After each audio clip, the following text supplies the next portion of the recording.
Já estamos a gravar. Vou aqui apresentar o nosso orador de hoje, do nosso webinar Digital Marketing Transformation. O João Nunes é o CEO e fundador da Vitrus Consulting, ele depois falará melhor da Vitrus. É também professor já há vários anos, tem mais de 12 anos de experiência na área do marketing e publicidade digital e hoje vai-nos falar um bocadinho desta transformação digital que o marketing está a sofrer nestes últimos tempos. João, passo-te a palavra.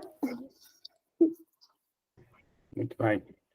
Muito bom dia a todos. Carla, muito obrigado. E começo por agradecer também aqui a oportunidade da APPM e agradecer a vossa disponibilidade para estarem aqui hoje connosco. Como a Carla indicou, o tema da nossa conversa de hoje, que espero que seja não só interessante, mas rica também em conteúdo, seja do meu lado, seja do vosso, é falar deste processo de transformação digital que o marketing está a sofrer.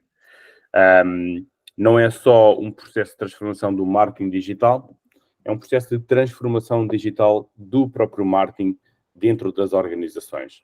Okay?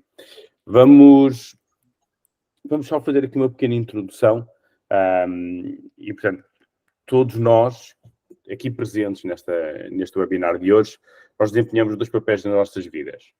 Um deles é o papel de marketeer nas nossas organizações, onde temos que tomar decisões, onde temos que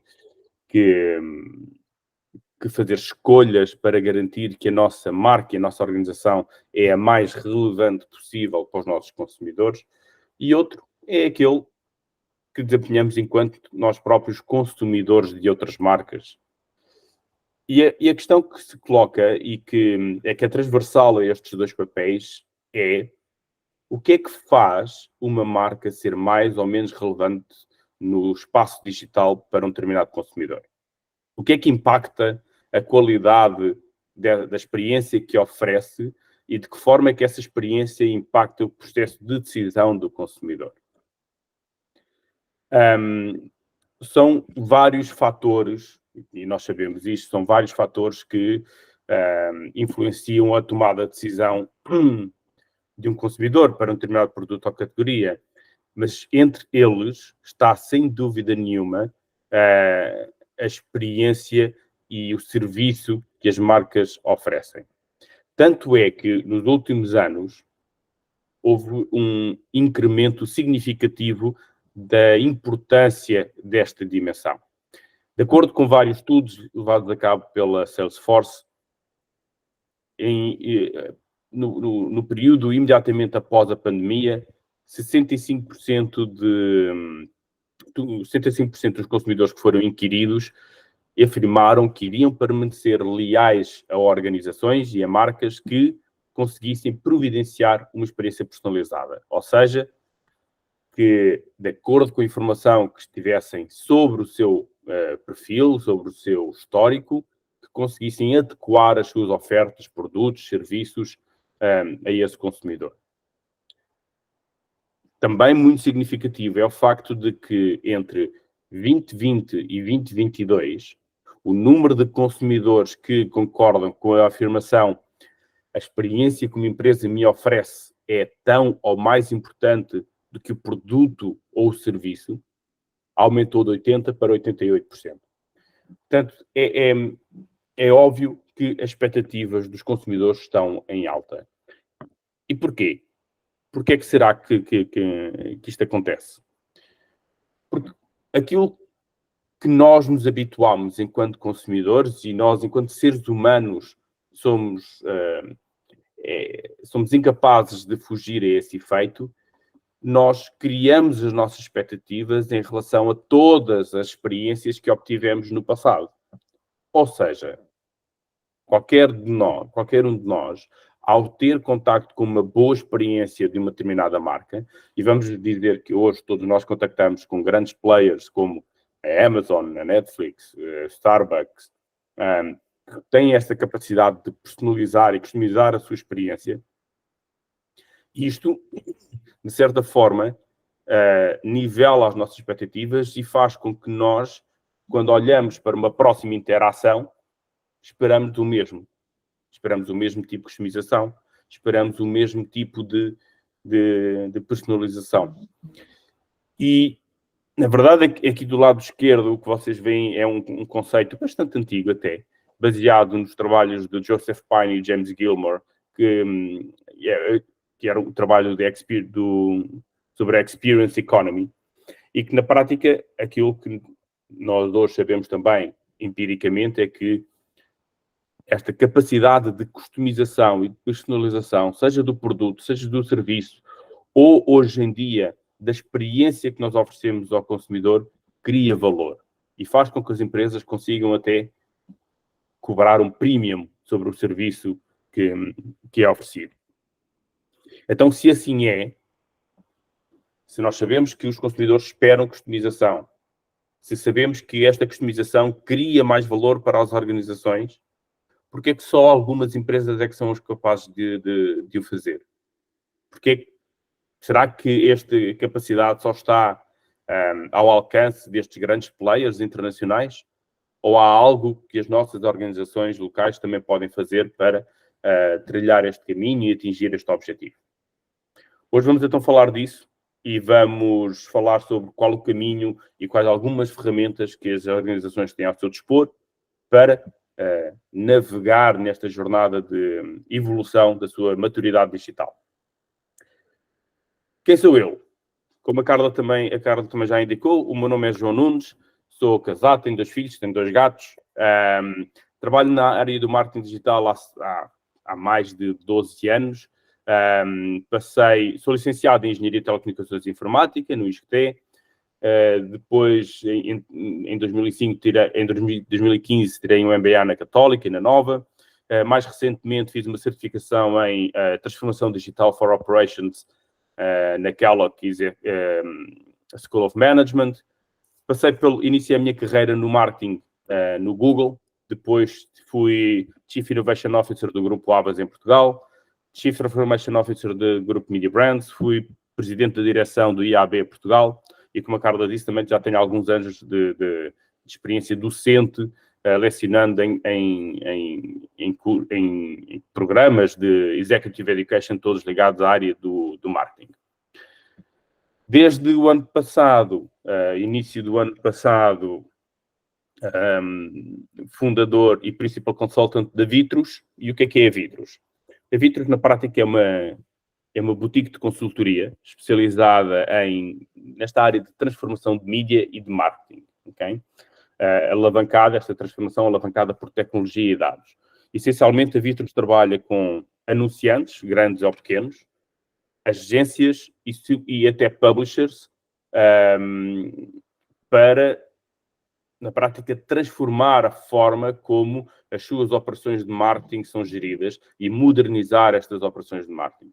Desde a concepção de uma estratégia orientada a dados, desde a concepção de estratégias de dados proprietários, até roadmaps de adoção de AdTech, MarTech e, sobretudo, estes programas de transformação digital, tanto para operações como para marketing. Temos tido aqui o prazer de trabalhar com algumas marcas significativas, tanto agências como anunciantes, neste ano e meio que já passou. Então, e porquê que esta área da transformação digital do marketing é tão importante? Ora, de acordo com um estudo realizado pela Accenture em 2019, já na altura, 91% dos consumidores diziam que estão mais dispostos a comprar ou usar uma marca se esta for capaz de reconhecer os seus hábitos e gostos e providenciar recomendações e ofertas personalizadas. Exatamente a questão que nós vimos há pouco da expectativa em relação à personalização da experiência. Para que isto aconteça, é necessário, sobretudo, as empresas conseguirem dar resposta. Bom, para que isto aconteça, para que as marcas sejam capazes de personalizar a experiência, em primeiro lugar, é preciso a adoção de um determinado conjunto de tecnologias. A questão é que estas tecnologias, por si só, não irão conseguir fazer todo este trabalho se não forem alimentadas por este novo combustível, não é? Que hoje em dia se fala que é mais valioso do que o petróleo, que são os dados. E para que as empresas consigam ter acesso a dados, e a dados valiosos, e a dados dos seus consumidores, na prática, elas devem responder aqui a 3 questões fundamentais. E olhar para este processo de recolha e tratamento e ativação de dados como um ciclo. A primeira questão é: como é que eu poderei recolher dados de alta qualidade e em grande quantidade ao longo da jornada do consumidor?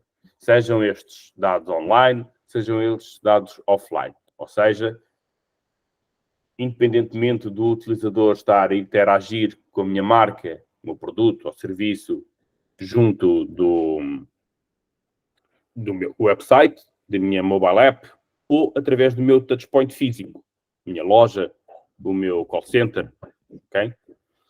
A segunda questão é: depois de eu conseguir recolher estes dados, quais são não só as ferramentas que eu necessito para os albergar, para os acomodar.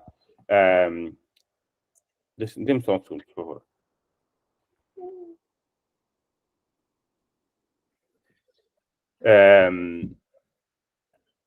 De os albergar, de os tratar, e hoje, então, dando resposta a alguns constrangimentos tecnológicos e regulatórios, nomeadamente questões de RGPD.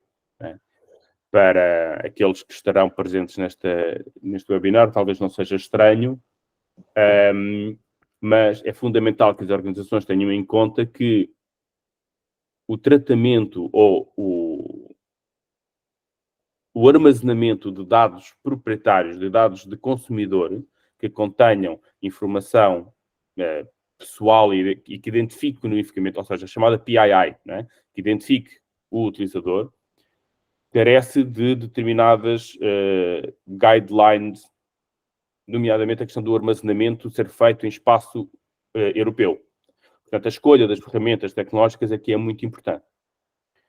Mais do que isso, quando nós temos os dados, então, do nosso lado, a organização, o que deve encontrar resposta é à questão: quais são os casos de uso para os quais eu quero utilizar estes dados? Para que é que eu quero utilizar os dados, então? Não é?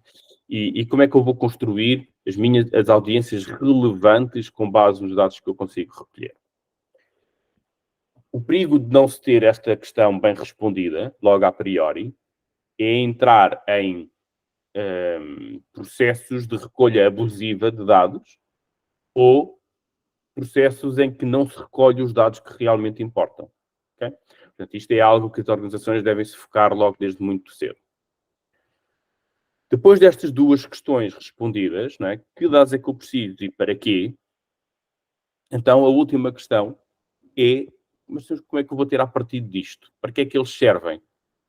Quais são os casos de uso da ativação? Para que é que eu quero utilizar? Onde é que eu vou utilizar?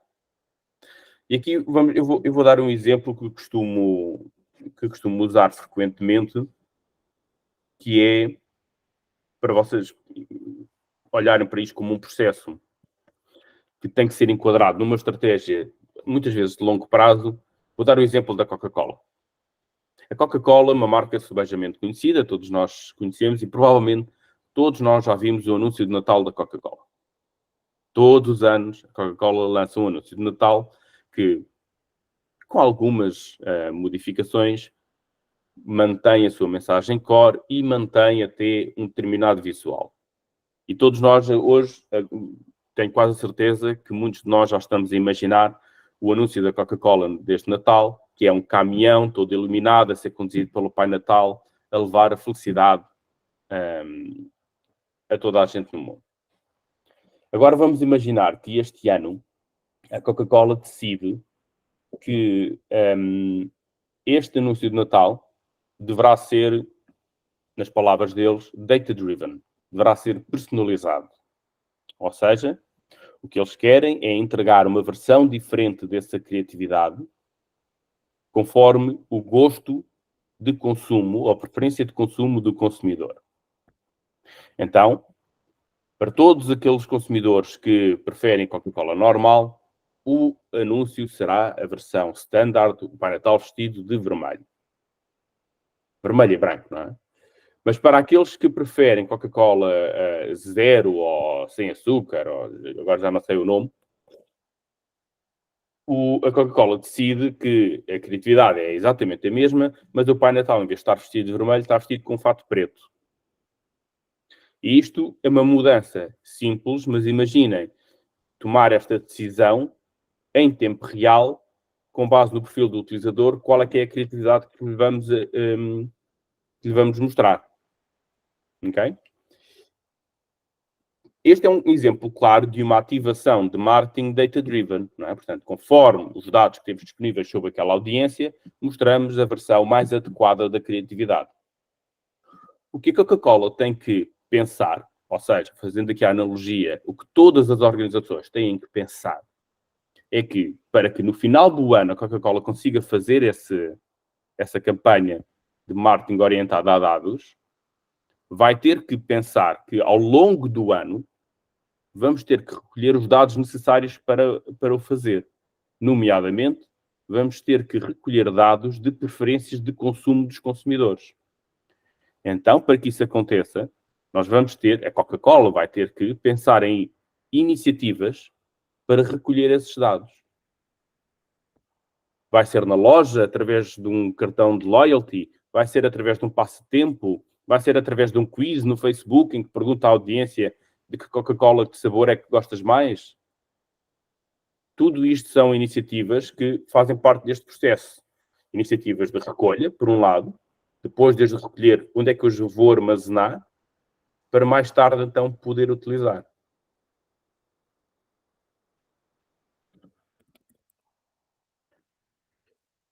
O problema é que hoje em dia é, de facto, cada vez mais difícil ter acesso a dados de consumidor.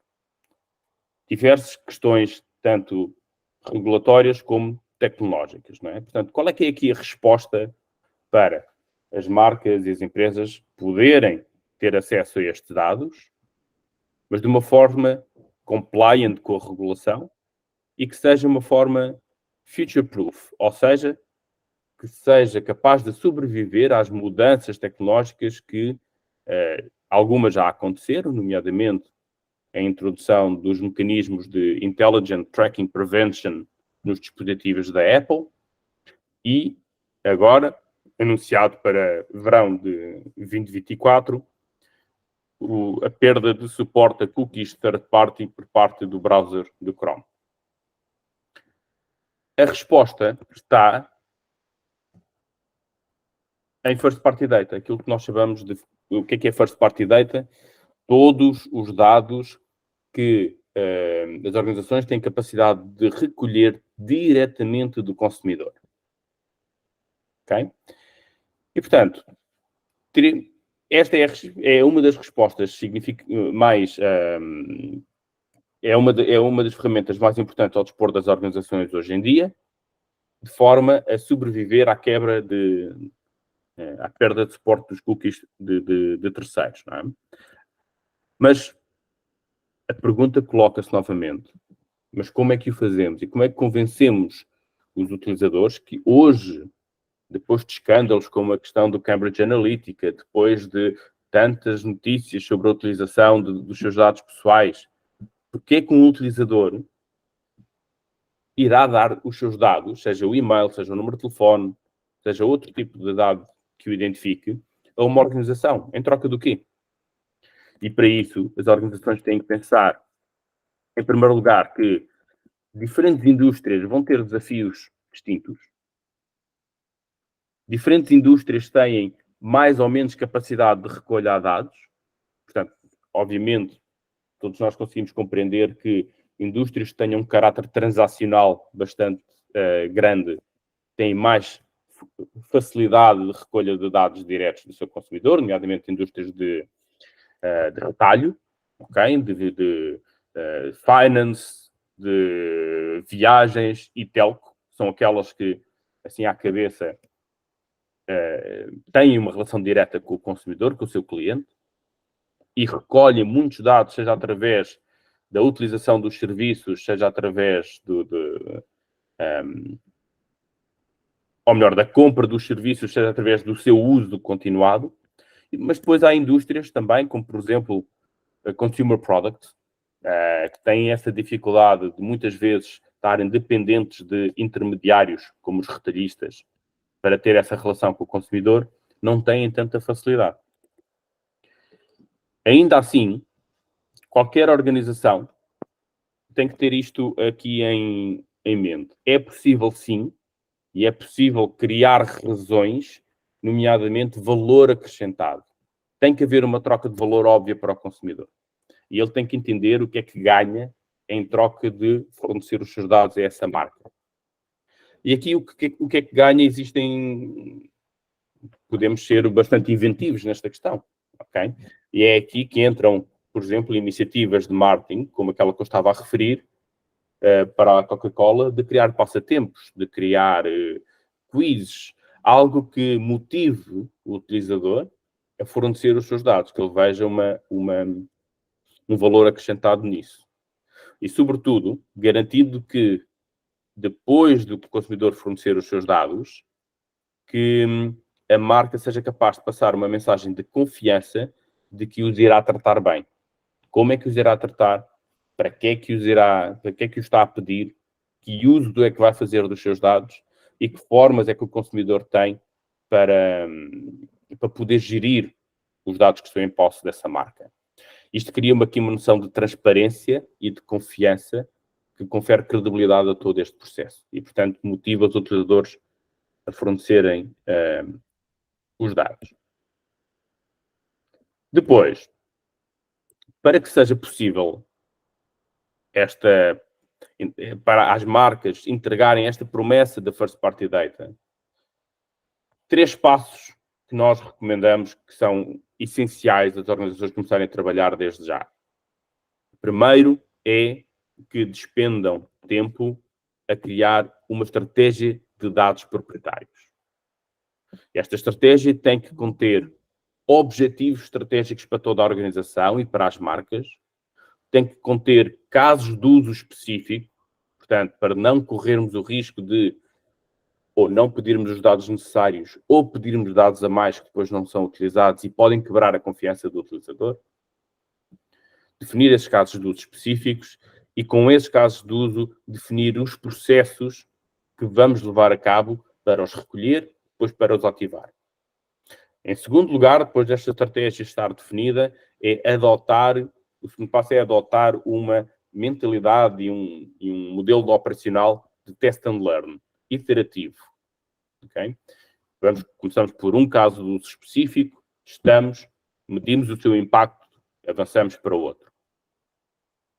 O terceiro, e que começa a ser, eu diria que começa a ser uma tendência, não é uma realidade, mas começa a ser uma tendência, em particular junto de organizações de maior dimensão, que obviamente depois têm maior capacidade financeira também para fazer estes investimentos. Mas trata-se de repensar os modelos de parceria, sobretudo com os seus parceiros, agências ou outros parceiros tecnológicos, porque até agora, uma grande parte das organizações, isto é, no mercado português, é notório, uma grande parte das empresas têm vindo a delegar muitos dos esforços e muito da capacidade intelectual e tecnológica subjacente ao marketing nos seus parceiros. E hoje em dia, com esta necessidade de ter um marketing mais orientado a dados, ter uma maior aposta na questão da customização da experiência e da jornada do consumidor, leva a que as organizações comecem a olhar para as competências que necessitam ter dentro de casa com outros olhos e a começar a separar, a atribuir papéis específicos às agências e a guardar para si papéis que começam a estar muito mais perto do core do negócio.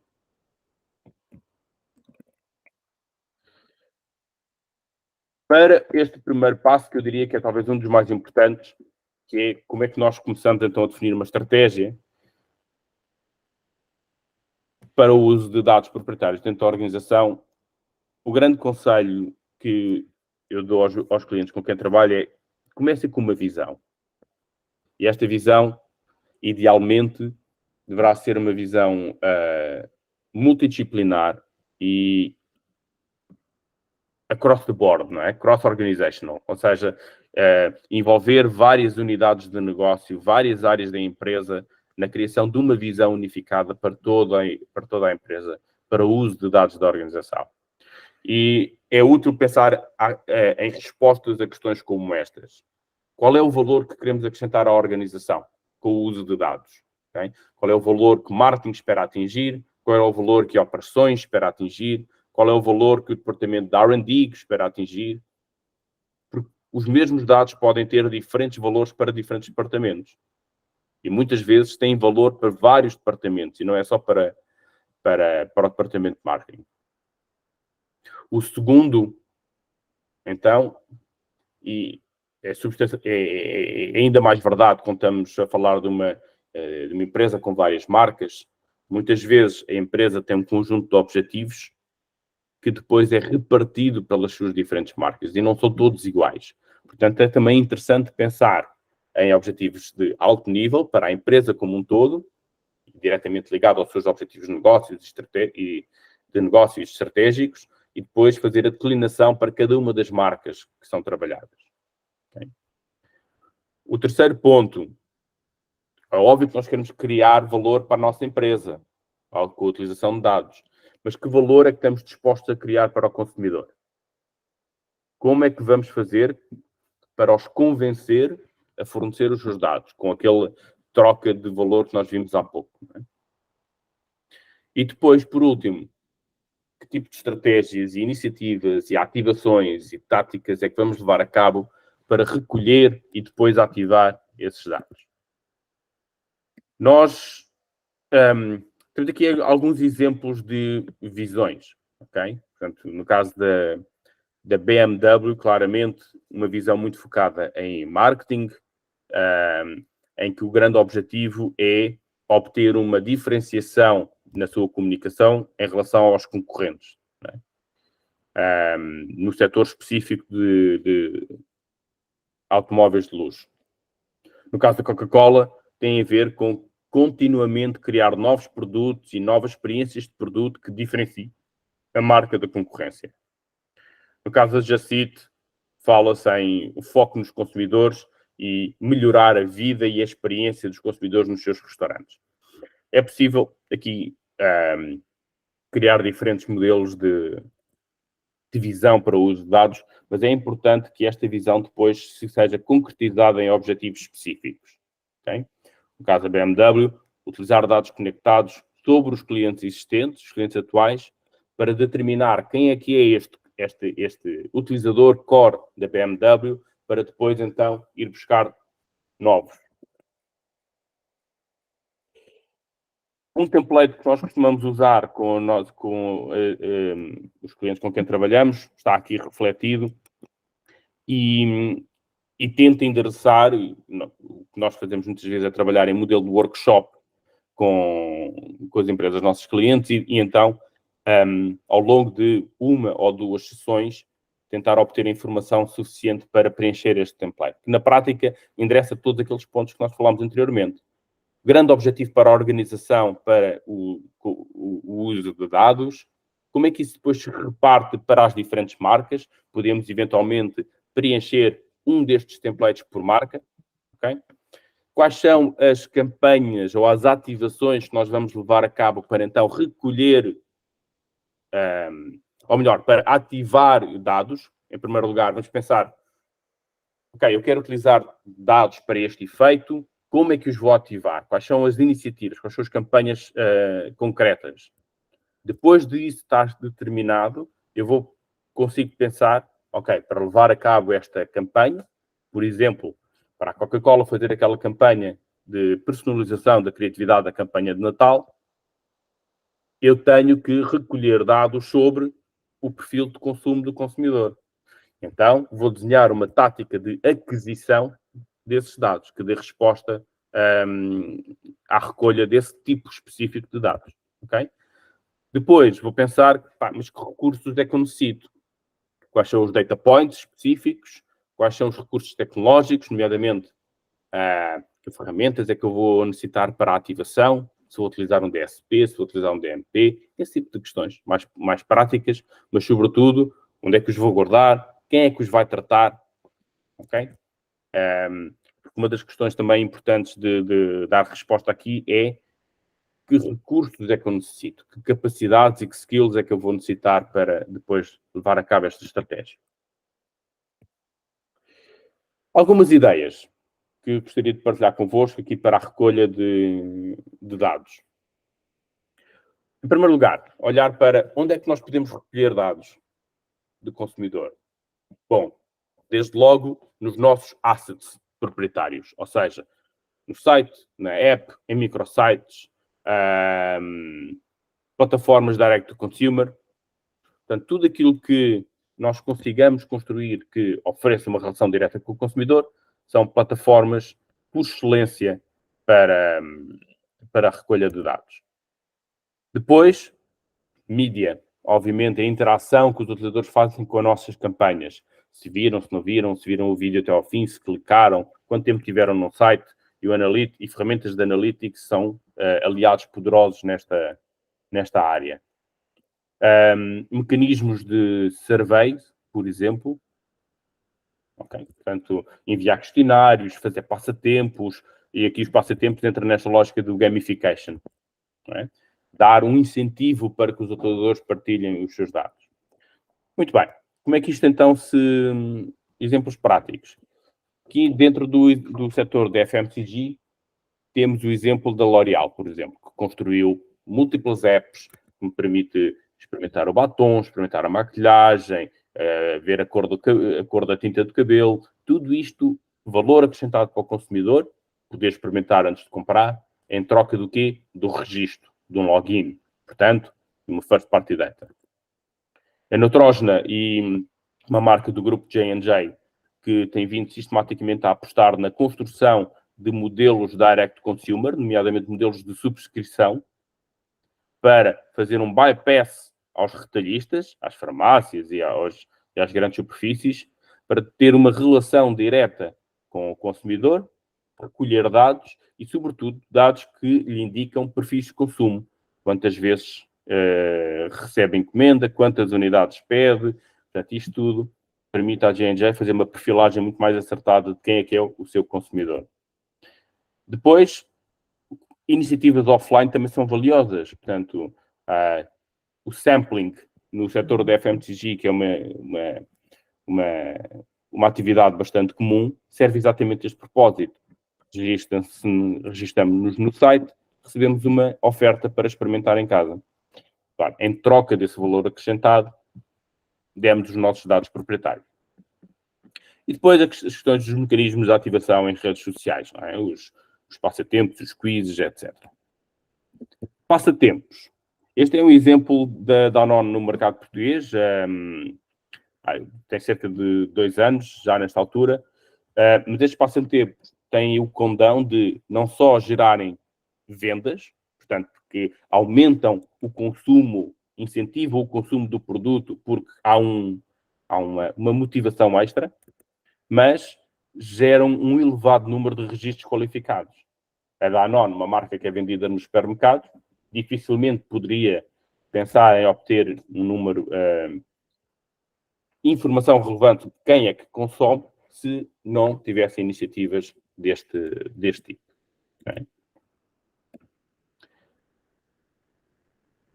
A Axe, por exemplo, que também no mercado português fez aqui esta experiência on-site na prática um teste, né, em que o utilizador acede ao site, preenche um conjunto de questões, que perfil é que tem, o que é que ele gosta, e há uma sugestão de produtos conforme esse perfil. Isto é ótimo, porque não só o utilizador reduz o seu leque de escolhas, tem aqui já um conjunto de produtos mais adequados para si, como do lado da marca ficou com um perfil super valioso de quem é aquele consumidor, não é? Que idade é que tem, que gostos é que tem. Heineken, e este é um exemplo do mercado norte-americano, que, tal como qualquer empresa de CPG, a Heineken não tinha acesso a dados diretos do consumidor. E, portanto, dependia exaustivamente de dados de terceiros para levar a cabo as suas campanhas, nomeadamente targeting de audiências, comprava as audiências clássicas nas plataformas do Google, do Meta, aquelas que são disponibilizadas pela plataforma, e não tinha acesso às suas próprias dados. A criação destas experiências em que, ainda para mais, exato, de acordo com as leis norte-americanas, não é possível a marcas de álcool venderem diretamente ao consumidor. Portanto, essa parte de criar uma loja online, ou modelos de subscrição, modelos de direct to consumer, estavam vedados a uma marca como a Heineken. E, portanto, uma estratégia aqui de gamification, de alguma forma incentivar o consumo, recolhendo pontos, onde é que estavam a ser feito o consumo, se era num festival, se era num bar, e o utilizador, à medida que ia fazendo o check-in do momento de consumo, ia ganhando pontos que depois podia trocar por prémios. Mais uma vez, aqui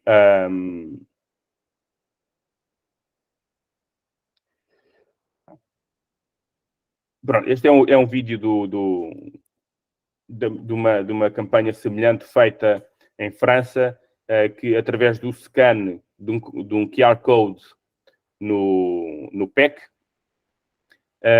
ativava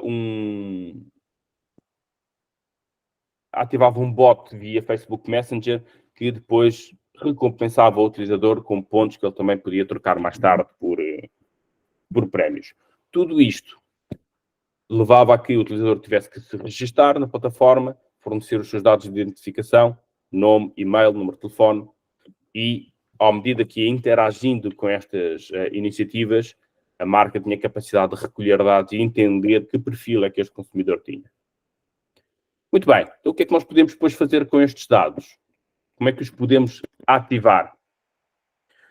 Várias formas de fazer a ativação de dados proprietários, desde logo a retirada, a criação de insights sobre o nosso consumidor, quem é que ele é, e que percurso é que ele faz para tomar as suas decisões de compra, ok?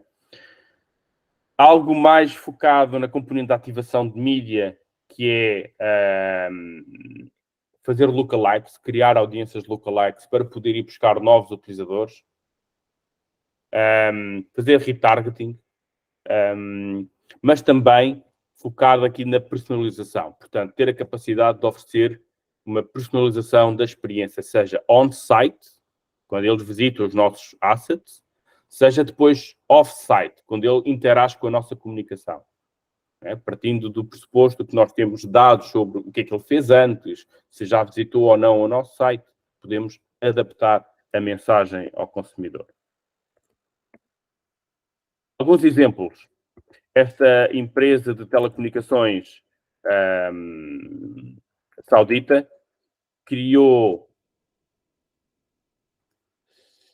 olhou para os seus dados proprietários, retirando estes insights, criou 5 clusters de audiências relevantes e depois, utilizando uma plataforma de criatividades dinâmicas, gerou uma variedade de anúncios de display e de vídeo adaptados a cada um desses clusters. E, por exemplo, pessoas que eram interessadas em gaming viam anúncios especificamente com este tema para enfatizar a capacidade do 5G de evitar os lags. Para os amantes de cinema, as mensagens já eram sobre a capacidade de assistir um filme sem qualquer interrupção. E, portanto, esta capacidade de personalização da comunicação também advém da capacidade de recolha e de tratamento destes dados proprietários. Também é possível a personalização da experiência on-site. Esta marca, a DirecTV, uma marca de telecomunicações, de fornecimento de serviços de televisão, identificou, através da análise dos seus dados, um novo mercado específico para segmentar, ou seja, pessoas que mudam de casa. Ao combinar os seus dados próprios com dados de secondary party data, ou seja, dados provenientes de outras origens, percebeu que quando as pessoas mudam de casa, obviamente há a celebração muitas vezes de novos contratos e, portanto, estão predispostos, ou mais predispostos, a experimentar novos operadores. Então, com base neste insight e nestes dados, criou uma versão específica da sua homepage e mostrou apenas aos utilizadores que pertenciam a esta audiência. Okay? Com uma mensagem direcionada só para estes utilizadores. Ou ainda até mais longe na questão da personalização. Este site britânico de fashion online tirou partido não só da informação de login, portanto, do nome do utilizador quando ele se loga, com informação de dados externos, portanto, APIs que fornecem dados de tempo, para customizar a mensagem, não só a mensagem que aparecia na homepage, mas depois também para customizar os produtos sugeridos com base no tempo. Né? E isto teve um impacto bastante significativo em termos de vendas e experiência para o consumidor. Ok.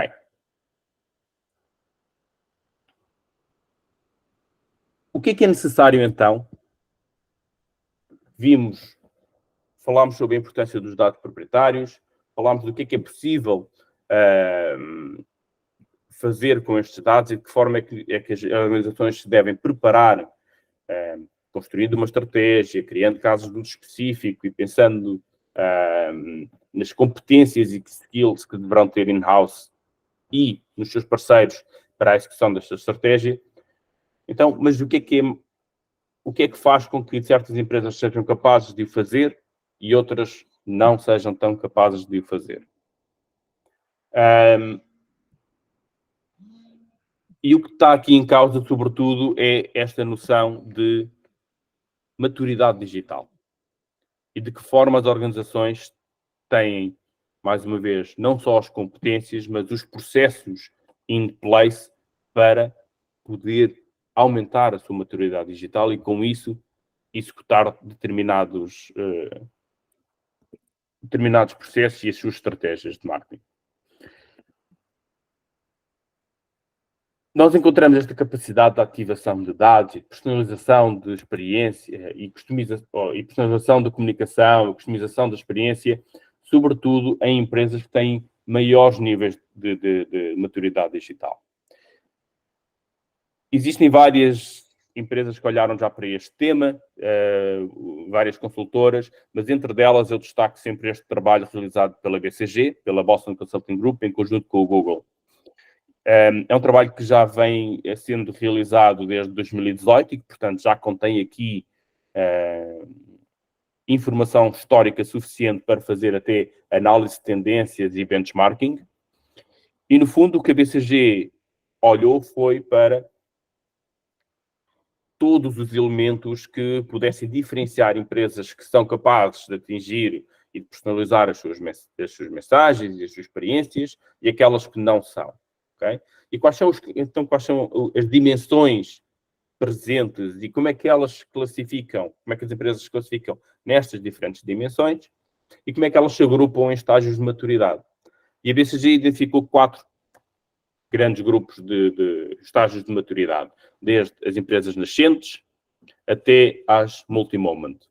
E aquilo que foi mais notório é que a maioria das empresas estão, de facto, no meio da curva.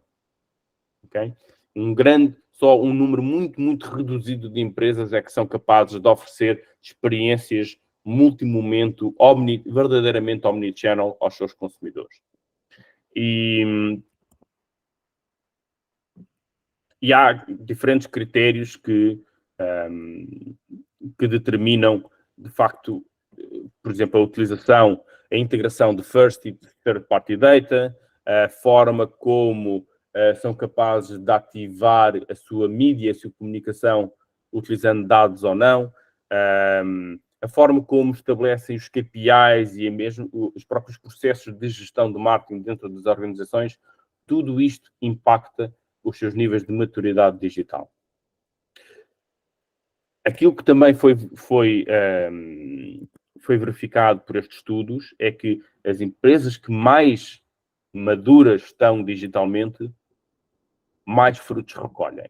E estamos a falar de acordo em dados médios, as empresas mais avançadas digitalmente são capazes de obter eficiências de custo até cerca de 30% em comparação aos seus pares menos maduras e obter receitas que podem ir até 20% mais. E, portanto, há ganhos substanciais para as empresas que conseguem avançar na sua jornada de maturidade digital. Portanto, resta-nos perceber como é que o fazemos e o que é que está aqui em causa e quais são as dimensões que precisamos ativar para fazer este percurso. De acordo com este estudo da BCG, foram identificados 6 dimensões da maturidade digital.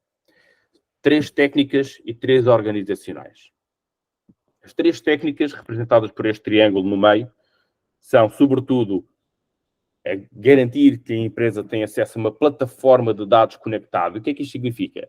Que é capaz de integrar dados provenientes de várias fontes, de forma a criar uma visão unificada do seu consumidor e, com isso, conhecê-lo melhor e depois poder ativar esses dados na personalização da mensagem. Para isso, precisa também de ter uma plataforma tecnológica e de automação integrada, ou seja, que consiga beber esses dados, que consiga ativar esses dados, okay? E que as diferentes peças desse stack possam comunicar facilmente entre si, de forma a não haver perda, de forma a não haver desperdício. E por último, e muito importante, ter mecanismos e processos de medição acionáveis e end-to-end. Okay? E isto é sobretudo importante porque a recolha de dados proprietários e dados de consumidor depende exaustivamente de ter mecanismos e processos de medição in place. Agora, não é só técnico, e uma descoberta significativa deste processo de pesquisa foi de que não tem só a ver com a adoção de tecnologia, não tem a ver só com ter ou não ter dados, tem também a ver com a forma como a organização está, e passo o pleonasmo, organizada. Okay? Que tipo de parcerias estratégicas é que tem, com quem e de que forma é que elas são mantidas dentro da organização. Quão perto esses parceiros estão dentro do negócio e estão envolvidos no sucesso do negócio. Que skills e que competências é que a empresa escolhe para ter dentro. E hoje em dia, sabemos que é cada vez mais importante que as empresas, que as organizações de marketing e não só, se socorram de skills importantes a nível de data analysis.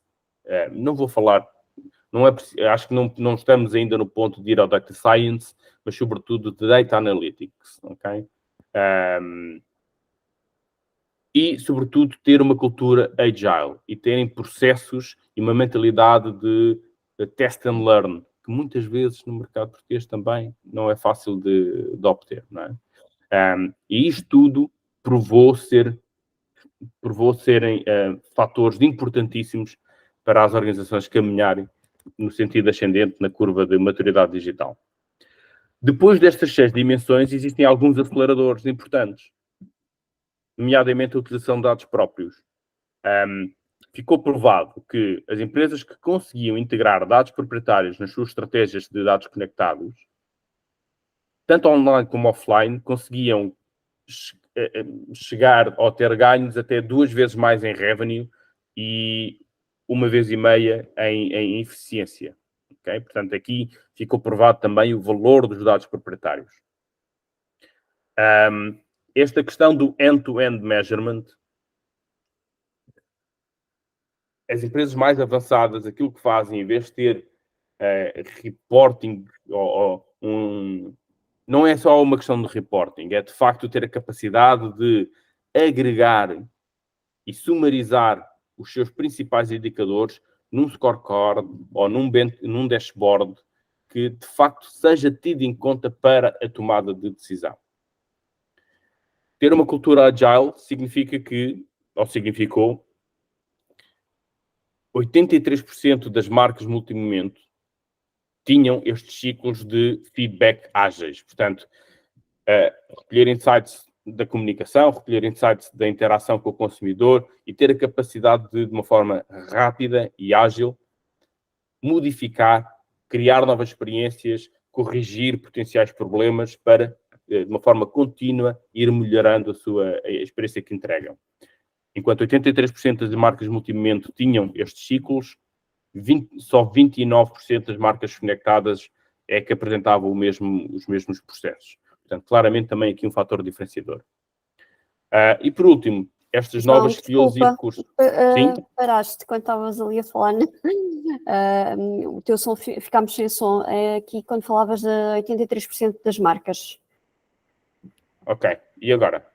Agora sim, agora consigo te ouvir bem e penso que todos também. Ok, obrigado pelo WhatsApp. Então, só para referir, estes ciclos de performance ágeis significam que 83% destas marcas multimomento tinham a capacidade, de uma forma ágil e rápida, de recolher feedback e insights sobre aquilo que estavam a fazer e, com isso, poder melhorar a experiência que estavam a oferecer, a comunicação que estavam a servir, e construir processos iterativos de recolha de feedback e ação. Enquanto as marcas multimomento tinham 83% delas apresentavam estes ciclos rápidos de feedback, só 29% das marcas conectadas é que o faziam. Portanto, claramente aqui também um fator diferenciador. E o último acelerador, dentro da questão das parcerias estratégicas e desta vertente mais organizacional, foi observado que das marcas multimomento, 50% delas mantinham parcerias estratégicas generalizadas, ou seja, ao longo de toda a cadeia de valor. Enquanto só 10% das empresas noutros níveis de maturidade tinham o mesmo tipo de parcerias. Ou seja, a forma como nós olhamos para os nossos parceiros e a forma como os integramos no nosso negócio, claramente um fator também que pode ditar a velocidade com que nós evoluímos nesta jornada. Este modelo de maturidade digital que observamos agora, que foi construído pela BCG, não é o único existente no mercado. Aquilo é, efetivamente, aquele com quem nós, na Vitro, mais trabalhamos, por uma questão de credibilidade e volume de informação disponível, ok? Torna relativamente fácil a sua aplicação, mas há outros modelos que deverão ser considerados. Tá bem? Um deles, e também bastante usado por nós e bastante usado no mercado, resulta do trabalho conjunto, ou seja, resulta de uma adaptação desta mesma framework que nós acabámos de ver, pela Google, onde introduziu não só não aquelas dimensões que nós verificámos, mas dimensões que dizem mais respeito à atividade do Google. E, portanto, o Google, neste caso, foi olhar para aquilo que eles chamam de 5 As, okay? Portanto, os 5 As do marketing digital, e depois acrescentando também o nível da organização, com os mesmos estágios de maturidade, e a partir deste quadro é possível a uma organização determinar em que estágio está e o que necessita de fazer, essencialmente, para passar ao estágio seguinte. Este trabalho da Google e da BCG tem, obviamente, o pró de ser duas entidades bastante credíveis no mercado, ser muito acionável, ser simples de utilização e ser muito acionável, mas tem o contra de ser extremamente focado na componente da ativação de mídia, ok? Estamos só a falar na compra de mídia digital, é aí que está focada esta framework.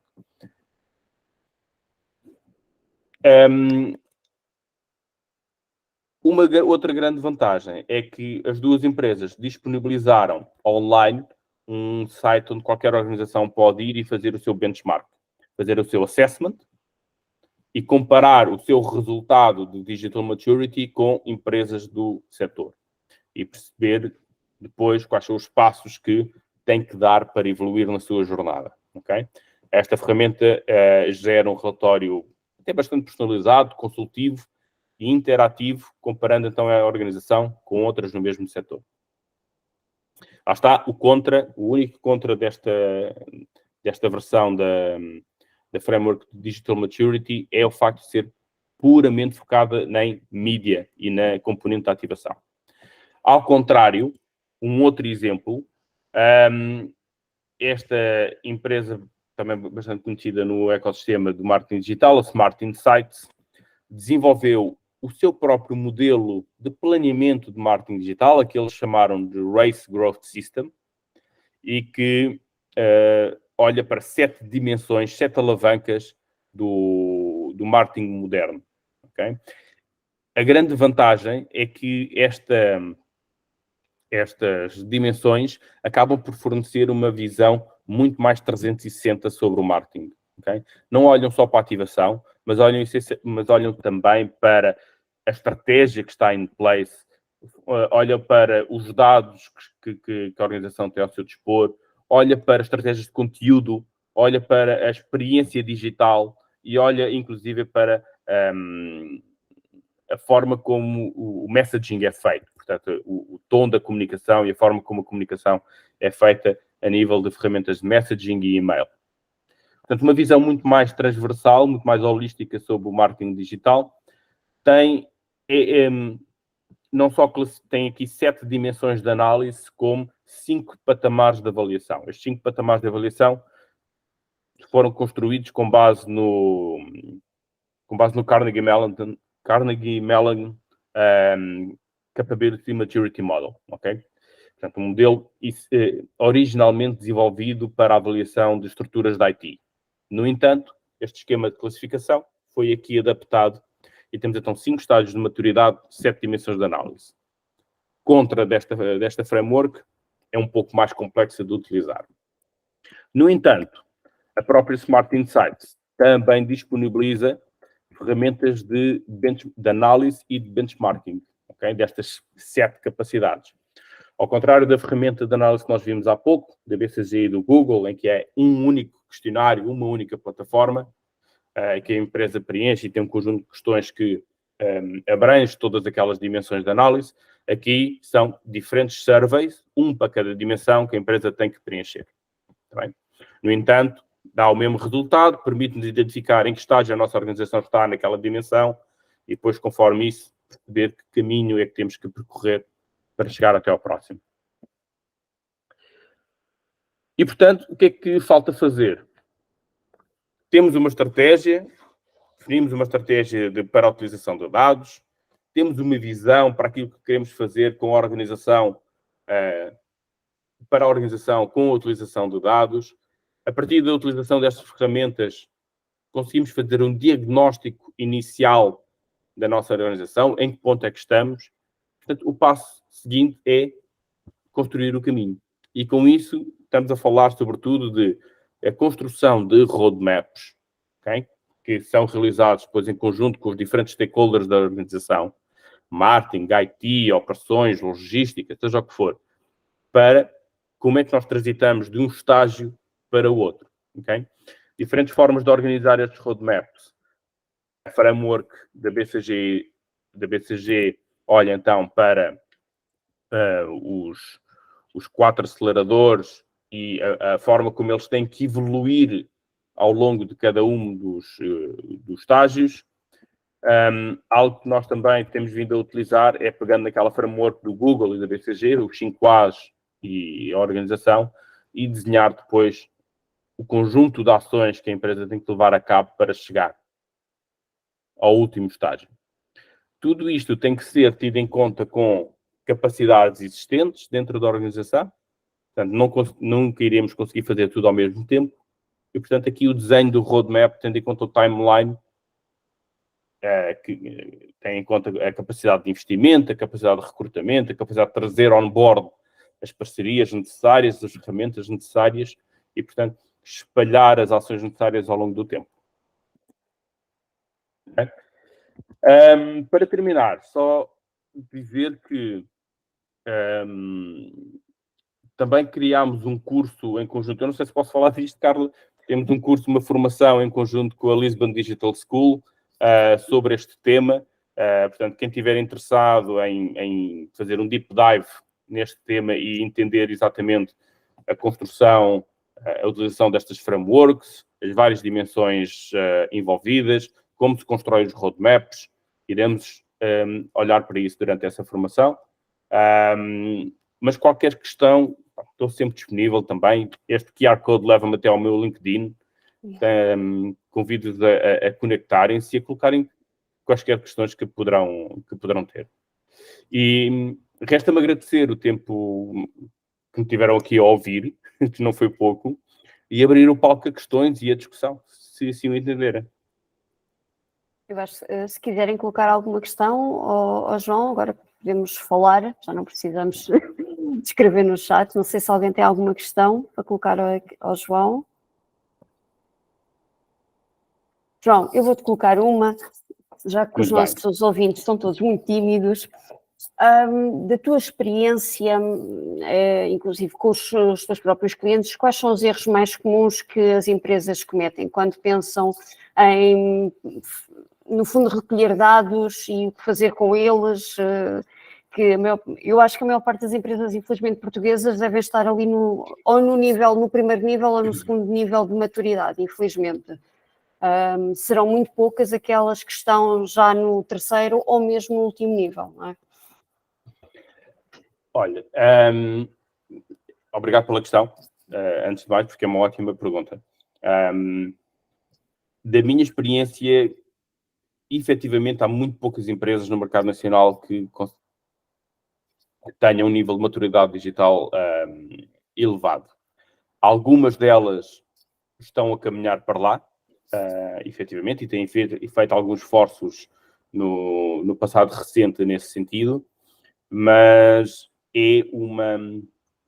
é uma jornada muito difícil para as organizações portuguesas, essencialmente porque uma grande parte delas cometem sempre o mesmo erro. E já vamos falar sobre o porquê que cometem o mesmo erro, mas o erro que eu vejo mais comumente a ser feito no mercado português tem a ver com questões organizacionais, a descurar as questões organizacionais. Uma parte destas empresas que têm vindo a conseguir subir o seu nível de maturidade digital, falo à custa, muitas vezes, de um volume muito grande de investimento na compra de soluções complexas, com soluções tecnológicas complexas, no investimento em projetos de grande envergadura, mas depois esquecem-se destas questões fundamentais, que é como é que eu vou transformar a minha organização do ponto de vista de processos de trabalho, do ponto de vista de processos de incentivo até das próprias... Isto é um ciclo que é um processo que tem imensas repercussões. Não me basta ter a tecnologia in place se eu não tiver depois as pessoas certas para trabalhar com essa tecnologia. Para ter essas pessoas certas, eu necessito ter um conjunto, e então, hoje em dia, cada vez mais, o recrutamento de determinadas skills é cada vez mais exigente, não é? Questões de a pressão que o teletrabalho vai colocar, a questão do trabalho remoto, a questão da globalização do ambiente de trabalho, faz com que determinadas skills, determinados perfis, tenham um nível de exigência muito maior em relação às entidades empregadoras. Então, ter a tecnologia só não é suficiente. Porque é preciso ter as pessoas certas. Para ter as pessoas certas, nós temos que ter os mecanismos e os modelos de incentivo e os modelos de contratação corretos. Temos também que ter uma cultura onde essas pessoas gostem de trabalhar e se identifiquem. E, portanto, olhar para questões de processos de modelos de trabalho agile, ter os mecanismos certos de não só de remuneração, mas de reconhecimento e de recompensa do trabalho das pessoas, ter políticas de trabalho ágeis, flexibilidade de horários e tudo mais. Portanto, isto é uma questão complexa. Mas o grande tema que vezes sem conta vejo a ser feito, o erro que vejo a ser feito, é que as empresas descuram isto, descuram este lado organizacional e o que é que eles têm que ter para garantir o in-housing destas novas skills necessárias. Eu creio que em Portugal isto tem muito a ver com temas culturais e modelos de gestão que temos, que estão muito alicerçados ainda num tema de controlo e não propriamente de produtividade. Mas este é, sobretudo, é o grande erro. Depois, obviamente, o segundo erro mais comum é que uma parte grande das empresas com quem eu contactei e com quem eu tenho vindo a trabalhar até têm algum sentido de... até têm alguma ideia sobre o que é que gostariam de fazer, mas, sobretudo, muitas vezes numa lógica de Me Too, ou seja, de olhar para o lado e ver que outras empresas estão a fazer coisas interessantes, então eu também quero fazer. E não dispendem o tempo necessário a pensar estrategicamente na sua organização e no que querem fazer para a sua organização e porque é que isso é importante para eles. Ou seja, a definição e a construção de uma estratégia que dê resposta aos seus próprios objetivos de negócio. Okay? E quando falo de estratégia, é sobretudo muito importante olhar para esta estratégia end-to-end, pensar não só nas ativações que eu consigo, que eu poderei querer no futuro fazer, né? A campanha do Pai Natal, mas sobretudo também pensar ao longo do ano o que é que eu vou fazer para recolher aqueles dados, que outras táticas, e assumir que isto está tudo interligado. Há coisas de menor dimensão que eu preciso de garantir que estão in place para depois um dia conseguir fazer uma campanha desse tipo. Estes são os dois grandes erros que vejo comum. Portanto, descurar a vertente organizacional e o impacto que a cultura e os processos de trabalho têm na construção destas skills e competências. E o segundo, não despender o tempo necessário na construção de uma estratégia holística para a organização. Obrigada, João. A Filomena Jorge tem uma questão. Olá, Filomena. Olá, vou ser muito rápida porque já estamos fora do tempo. Antes de mais, João, muito obrigada pela apresentação, foi ótima. Tenho só uma dúvida, porque efetivamente a apresentação foi muito focada na captação de dados e de novos clientes e fazer o registro de coisas novas com base numa tecnologia que provavelmente para a empresa também seria nova.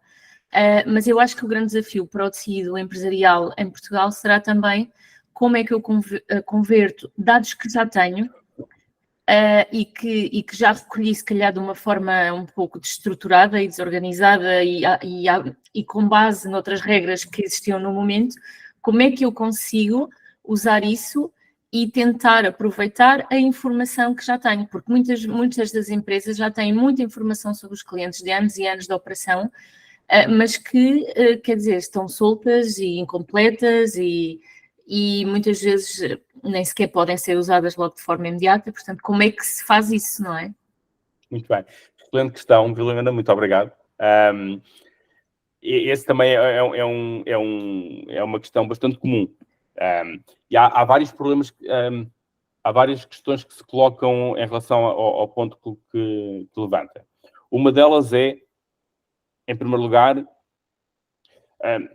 obviamente, quando nós fazer aqui um preâmbulo, obviamente que quando nós falamos aqui na questão do assessment do nosso nível de maturidade digital inicial, esta ferramenta, embora seja muito útil e essencial para estabelecer o ponto de partida, não é o único. Okay? E há um conjunto de outras ações que nós levamos a cabo com os nossos clientes que envolvem, inclusive, um Data Quality Assessment, ou seja, olhar para os assets existentes da organização, fazer um catálogo de dados, okay? Portanto, documentar onde é que eles estão, que tipologia é que têm, onde é que estão armazenados, quem é que tem controle e, sobretudo, depois fazer uma análise de qualidade, segundo uma metodologia também estabelecida internacionalmente, com algumas adaptações nossas. Olhamos para diversos critérios de análise da qualidade desses dados, nomeadamente se eles têm o volume necessário, se têm a qualidade necessária, se o dataset tem todos os campos que são necessários, se nós temos consentimento para usar esses dados, porque o grande problema é que dados que foram recolhidos numa outra altura poderão já não serem sequer possíveis de utilizar porque não recolhemos o consentimento dos utilizadores. Há uma série de questões que nos precisamos de questionar. E isso tem que ser levado a cabo. Portanto, além de um assessment ao nível de maturidade digital, que olha holisticamente para um conjunto de dimensões transversais ao marketing e muitas vezes à organização, uma análise profunda dos assets de dados existentes à data é obrigatória, ok? Um catálogo de dados bem feito com uma avaliação da qualidade desses dados. Tudo o resto acaba por ser semelhante, porque uma das coisas que nós também... Aqui uma recomendação. Muitas das empresas, ou muitas empresas que querem fazer este caminho, muitas vezes começam por olhar para o que têm e tentar perceber, ok, agora o que é que eu consigo fazer com isto? Não é? Aqui o que nós descobrimos que melhor resulta e que tentamos sempre fazer é o processo inverso, que é uma folha branca, vamos construir o que é que vocês pretendem. Okay? Qual é a vossa visão? E depois, olhando para aquilo que vocês têm, vemos o que é que falta. E isto, muitas vezes, esta pequena troca da ordem dos passos é muito significativa na qualidade do output final. Porque quando nós partimos da análise do que já temos, muitas vezes já criamos bias e ficamos presos numa realidade. Ok, eu só tenho isto, se calhar não vou conseguir fazer aquilo. Não vale a pena pensar nisso. E não é verdade. Vale sempre a pena pensar naquilo que é mais correto para o nosso negócio e naquilo que é a nossa visão e depois, baseado naquilo que nós temos, vamos ou não à procura daquilo que nos falta. Ok? Esse é um conselho. Mas depois de construir essa visão, nós vamos então entender onde é que estamos e, portanto, fazendo essa análise do que é que já temos em nossa posse, determinar que ferramentas tecnológicas é que eu posso vir a precisar para unificar esses dados que já tenho em minha posse. Muitas das vezes estamos a falar de fontes de dados desagregadas dentro da organização e muitas vezes sem a existência de uma chave que me permita relacionar os diferentes datasets. Imagina, eu posso ter uma base de dados de email marketing, de um lado, mas depois tenho as minhas audiências de Google Analytics do outro, e depois tenho uma base de dados de uma app que eu criei para um passatempo não sei há quantos anos atrás, e isto nada fala entre si. E eu não consigo perceber se há o overlap das 6 audiências ou não, e como é que foi a jornada do consumidor.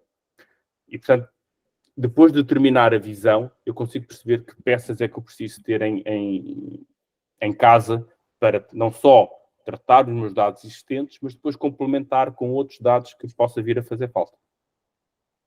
Obrigada, João. Nada, Filomena. Obrigado eu pela questão. Obrigada, Filomena. Não sei se mais alguém tem alguma questão para colocar ao João. Não? João, resta-me agradecer Eu que agradeço. este momento fantástico e agradecer a todos os presentes no nosso webinar.